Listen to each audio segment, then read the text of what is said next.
Transfer 2027 ternyata lebih liar dari yang kita duga. Jika kita kemarin hanya berkutat dengan Fabio, Pecco, Acosta yang sudah hampir terlihat jelas kemana pindahnya, kini ternyata Aprilia pun sedang bergejolak, di mana katanya tim Trackhouse akan dijual. Dalam tanda petik ya. Dan apakah berganti kepemilikan? Dan tak cuma itu, pembalapnya pun akan diganti. Wah, siapa nih?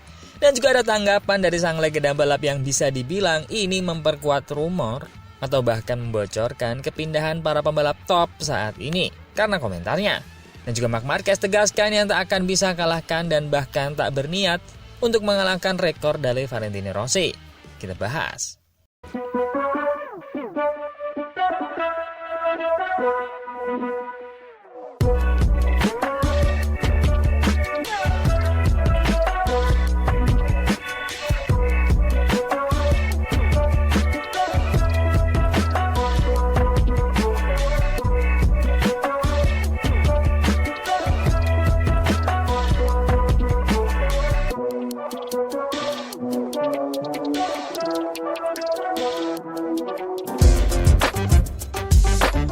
Jika melihat dinamika yang berkembang di balik layar MotoGP, arah pergerakan Trackhouse Racing MotoGP tim saat ini mulai terlihat semakin jelas.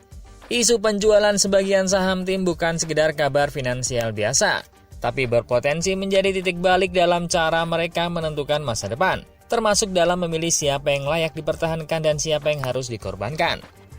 Beberapa nama bahkan mulai dikaitkan sebagai calon investor atau pembeli sebagian saham tim. Yang paling menyita perhatian tentu adalah Max Verstappen, yang disebut-sebut tertarik memperluas jejaknya ke dunia MotoGP. Selain itu, ada pula spekulasi keterlibatan grup investasi Amerika seperti Liberty Media yang memang tengah memperluas pengaruhnya di motorsport. Serta kemungkinan masuknya konsorsium sponsor baru berbasis otomotif dan dunia hiburan dari Amerika, yang ingin memanfaatkan pertumbuhan pasar MotoGP secara global. Dalam kondisi seperti ini, keputusan tim tidak lagi semata-mata berbasis performa di lintasan. Ada dimensi lain yang jauh lebih besar, yaitu nilai komersial, daya tarik sponsor, serta kredibilitas proyek di mata investor baru. Itulah sebabnya, jika benar Trackhouse sedang mencari stabilitas finansial, sekaligus meningkatkan valuasi tim, maka kebutuhan akan figur besar menjadi sangat krusial. Di titik ini, nama Joan Mir menjadi sangat relevan. Statusnya sebagai juara dunia memberikan daya jual yang tidak bisa diabaikan. Dia bukan hanya pembalap cepat, tapi juga simbol kredibilitas. Kehadirannya akan langsung mengangkat citra tim, sesuatu yang sangat dibutuhkan oleh proyek seperti Trackhouse yang masih dalam tahap membangun identitas di MotoGP. Situasi ini semakin kuat jika dikaitkan dengan peran Davide Brivio. Hubungan keduanya bukan hubungan baru, melainkan kombinasi yang sudah terbukti berhasil saat membawa gelar juara dunia bersama Suzuki. Ketika Brivio berada dalam posisi menentukan arah tim, wajar jika dia mencoba membangun kembali fondasi yang pernah sukses. Ini bukan sekedar transfer pembalap, tapi upaya membangun ulang ekosistem yang sudah dia pahami sepenuhnya. Di sisi lain, posisi Raul Fernandez justru menjadi yang paling rentan. Secara performa, dia tidak bisa dibilang gagal. Bahkan dalam beberapa momen, dia menunjukkan peningkatan signifikan dan mampu bersaing di barisan depan. Namun dalam realitas MotoGP modern, performa saja tidak selalu cukup untuk menjamin tempat. Faktor lain yang ikut bermain, termasuk keberadaan Ai Ogura yang memiliki nilai strategis berbeda. Kehadirannya membuka pasar Jepang, memperkuat relasi dengan mitra teknis, dan memberi keseimbangan komersial yang sulit digantikan. Dalam situasi tim yang sedang mencari kestabilan, profil seperti ini akan lebih aman dibandingkan pembalap yang hanya mengandalkan hasil balapan. Karena itu, jika pada akhirnya Trackhouse benar-benar mendatangkan Joan Mir, maka skenario yang paling masuk akal adalah mengorbankan Raul Fernandez. Bukan karena dia tidak cukup cepat, tapi karena dia kalah dalam spek yang tidak terlihat di stopwatch, yaitu nilai strategis. Dari sudut pandang yang lebih luas, langkah ini justru terasa logis. Trackhouse tidak hanya sedang membangun tim balap, tapi juga sedang membangun bisnis. Dan dalam bisnis, keputusan seringkali tidak berpihak pada yang paling layak secara performa, melainkan pada yang paling menguntungkan secara keseluruhan. Jika semua ini benar terjadi, maka ini akan menjadi gambaran nyata betapa kerasnya pasar pembalap MotoGP saat ini. Raul Fernandez bisa saja tampil baik, tapi tetap tersingkir. Sementara Joan Mir yang tengah mencari kebangkitan setelah periode sulit justru mendapatkan jalan baru. Pada akhirnya, ini bukan hanya soal siapa yang lebih cepat di lintasan, tapi siapa yang paling sesuai dengan arah masa depan tim. Dan saat ini, arah itu tampaknya mengarah ke satu nama, yaitu Joan Mir.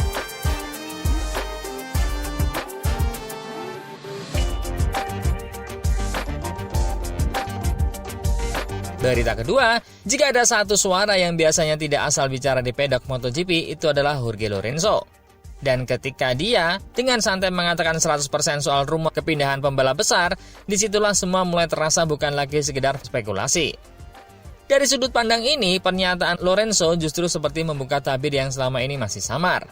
Arah masa depan, nama besar seperti Pecco Bagnaia dan Pedro Acosta mulai terlihat semakin jelas, bahkan sebelum ada pengumuman resmi. Untuk Acosta, logikanya sangat kuat. Jika benar dia menuju Ducati Lenovo Team, maka itu bukan sekedar loncatan karir biasa, melainkan langkah menuju pusat kekuatan MotoGP saat ini. Ducati tetap menjadi referensi teknis, dan bagi pembalap dengan talenta eksplosif seperti Acosta, bergabung ke motor terbaik di grid adalah jalan paling cepat untuk berburu gelar. Yang menarik, Lorenzo justru melihat ini bukan sebagai risiko, tetapi peluang. Bahkan ketika harus satu tim dengan Marc Marquez, sosok yang saat ini menjadi pusat gravitasi Ducati, dalam kacamata Lorenzo, Acosta justru bisa menghapus keunggulan kecil yang selama ini dimiliki Marc Marquez. Artinya, ini bukan sekedar transfer, ini potensi lahirnya rivalitas internal yang paling brutal di era baru MotoGP. Di sisi lain, situasi Bagnaia justru berbicara sebaliknya. Dalam beberapa musim terakhir, dia adalah wajah utama Ducati.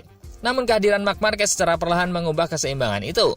Tekanan meningkat, dinamika garasi berubah, dan yang paling terasa adalah sisi mental. Lorenzo secara halus menyinggung hal ini. Bagnaia butuh lingkungan baru untuk kembali positif. Disinilah Aprilia Racing masuk sebagai jawaban yang paling masuk akal. Aprilia saat ini bukan lagi proyek berkembang. Mereka sudah menjadi kekuatan nyata. Bahkan di awal musim mampu menekan bahkan mengungguli Ducati secara kolektif. Dengan motor RGP yang semakin matang, Bagnaia tidak akan masuk ke tim yang membangun dari nol, tapi ke tim yang siap dan menang. Jika skenario ini terjadi, maka perpindahan Bagnaia ke Aprilia bukan kemunduran, melainkan reposisi. Dia keluar dari bayang-bayang Marc Marquez untuk kembali menjadi pusat proyek, sesuatu yang sangat penting bagi pembalap dengan karir seperti dirinya. Menariknya, semua ini saling berhubungan dengan kondisi di lintasan. Di MotoGP Thailand Grand Prix, kita sudah melihat gambaran awal. Aprilia tampil superior secara kolektif, sementara Ducati goyah dan Bagnaia kesulitan. Di saat yang sama, Acosta justru tampil meledak dan langsung menunjukkan bahwa dia siap naik level. Seolah-olah performa di lintasan memperkuat arah rumor ini di luar lintasan. Pada akhirnya, jika membatasi situasi dari sudut pandang Lorenzo, maka peta masa depan mulai terbentuk dengan sangat jelas. Acosta menuju Ducati untuk menjadi penantang baru di pusat kekuatan, sementara Bagnaia bergerak ke Aprilia untuk membangun ulang dominasinya di lingkungan yang lebih mendukung. Dan jika semua ini benar terjadi, maka kita tidak hanya bicara soal transfer pembalap, tetapi tentang pergeseran kekuatan besar di MotoGP. Ducati tak lagi hanya soal satu dinasti. Aprilia bukan lagi sekedar penantang, dan rivalitas baru siap menggantikan yang lama. Singkatnya, Lorenzo tidak sekedar beropini. Dia seperti sedang membocorkan arah masa depan MotoGP. Berita ketiga, jika melihat pernyataan terbaru Marc Marquez, sebenarnya ada satu pesan yang sangat jelas, dan mungkin cukup mengejutkan bagi banyak orang. Ini bukan lagi soal apakah dia bisa mengejar rekor Valentino Rossi, tapi justru apakah dia benar-benar ingin melakukannya. Jawabannya, setidaknya dari apa yang dia tunjukkan sekarang, cenderung tidak.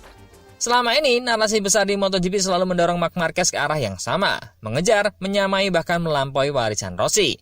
Dengan 9 gelar juara dari semua kelas, dia memang berada di jalur itu. Secara matematis, peluang itu masih terbuka. Secara kemampuan, tidak ada yang meragukannya.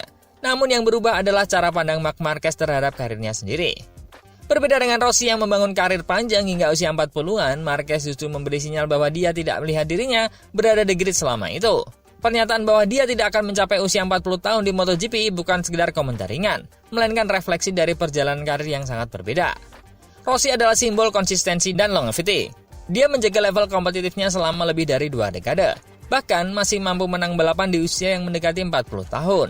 Sementara Marc Marquez adalah simbol intensitas. Karir yang dibangun dengan agresivitas, risiko tinggi, dan konsekuensi fisik yang tidak kecil. 4 operasi besar setelah cedera 2020 menjadi titik balik yang tidak bisa diabaikan. Itu bukan sekedar cedera biasa, tapi momen yang mengubah cara seorang pembalap melihat batas tubuhnya sendiri. Dan dari sini, perspektif Marquez mulai bergeser.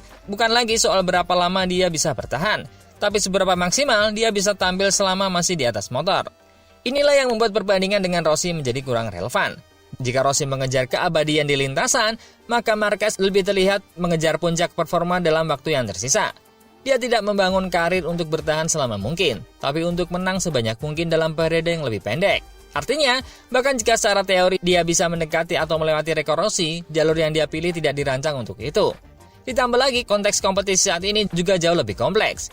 Generasi baru seperti Pedro Acosta mulai naik, persaingan semakin merata dan tekanan fisik di MotoGP modern semakin tinggi.